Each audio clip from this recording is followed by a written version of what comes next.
Hello everyone, once again. Ma'am, ngasi video jidi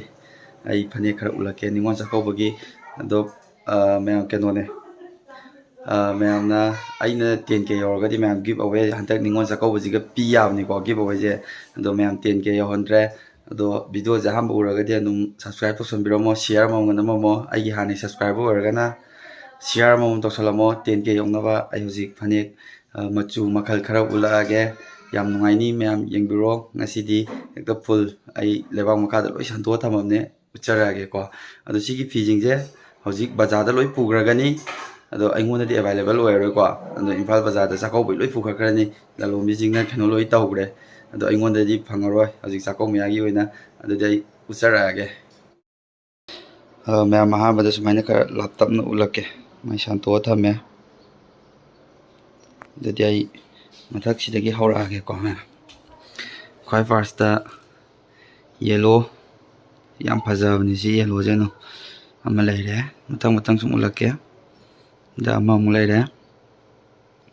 sigi khoije anobani lona dribani ado hantak lon da ngairi ni sigi khoi si design je adai matang da ida ama je leire asangba green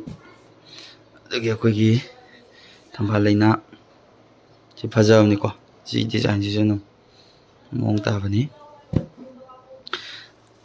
dadagi hana dagi hona lona gi ba khoido sigi machu ji ju sumaina lole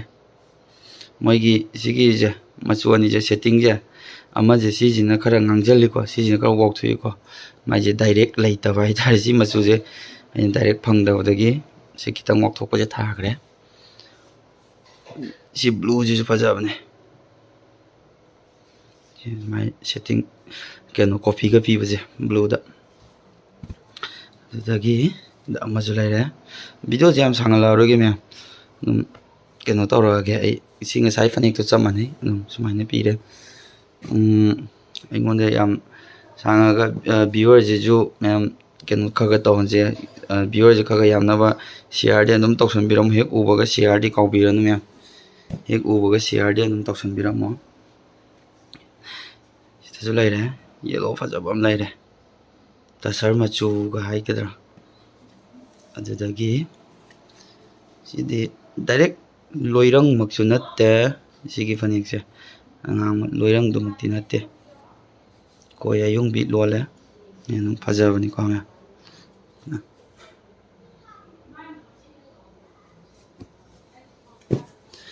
dagi sidana poloi ma pal lole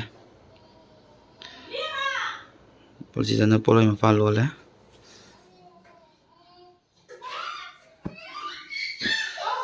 ki somda ajiki yellow do da amaga leire ajiki yellow do sida leire amam tang ulak to sopu sumaina pangna zara ulaga loisalage tawne da yam sangdana ba myam ju boring ju dana ba ta leire pajabni si ju powder ma ju je ado si myam aingonda available oire ko adum si pugrane ju pai lete aingonda thamgadawdo je lalom bi myam hojikti panik je khara num munare si machu ji ju anum sana bani se anawo me hek to ne dagi muka sina muka da lon bani muka adagi sida muka da lon ba maga leire pink color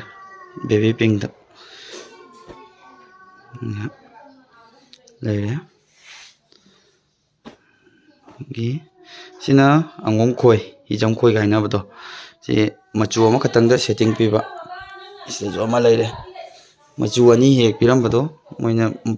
koi gi keno jina pamena machu ama dang piro na machu ama khatang da piba